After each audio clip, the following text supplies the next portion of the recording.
Welcome to the GCSE Chemistry Crash Course, where we take the full British curriculum and transform it into bite-sized episodes to help you revise for exams or just learn how the universe works. Everything is made out of atoms, the tiniest units that carry the property of an element.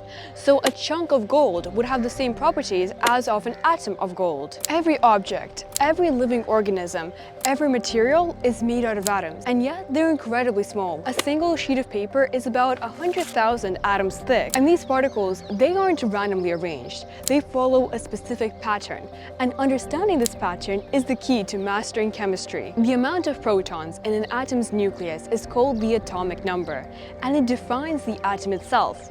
It's like your passport. An atom with 6 protons will always be carbon, no matter what, no matter how many neutrons or electrons it has. In a stable atom, the amount of electrons is equal to the number of protons. The arrangement of electrons in electron shells is called electron configuration, and it plays a major role in determining the atom's behavior, whether it will lose or gain electrons, whether it will stay stable, or whether it will form bonds with other atoms. Electron configuration is how electrons are distributed across the energy levels and the sublevels, S, P, D, and F.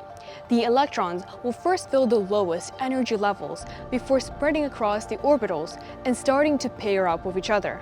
No two electrons in an atom will have the same quantum properties.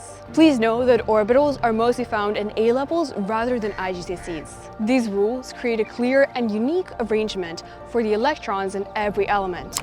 Chemists often use shorthand notations to write these configurations, especially for much larger elements, often highlighting the valence or outermost electrons, since these are the ones that play the key role in chemical bonding. To make sense of all the known elements, currently 118 and counting, scientists use a brilliant organizational tool called the periodic table of elements. Elements are organized in periods, which are horizontal, and groups that are vertical.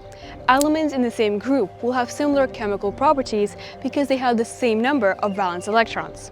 For example, elements in group 1 of the periodic table, otherwise known as the alkali metals, all have 1 valence electron. Those elements are highly reactive and lose 1 electron in chemical reaction. And personally, one of the most fascinating things about atoms is the existence of isotopes.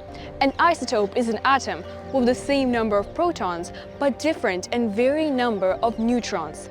Some isotopes are stable, meanwhile other isotopes are radioactive, meaning that they decay over time and release energy. This has important uses in medicine, archaeology, and even nuclear energy. And fun fact, hydrogen, one of the simplest and most abundant elements in our universe, has 3 naturally occurring isotopes, one of which is radioactive and is used in glow-in-the-dark science. Dmitri Mendeleev designed the periodic table in the 19th century, and he arranged the atoms by their atomic mass. And he also left gaps for elements that were yet to be discovered. And most importantly, he was right. Nowadays, scientists rearranged the table and structured it based on the atomic number. And that is the modern structure that we use today. Beyond just listing the elements, the periodic table also reveals the periodic trends, such as patterns in the properties, ionization energy, electronegativity, and the atomic radius. These trends are deeply connected to electron configuration and help scientists predict what type of bonds they might make, what are their physical properties, and how will they react. But scientists have even gone further by developing and creating their own elements. What? New atoms? Elements that aren't found naturally on Earth. These synthetic elements are made by smashing atoms together at extremely high speeds and particle accelerators. The result is a new, super heavy atom that will only last a few fractions of a second before breaking apart.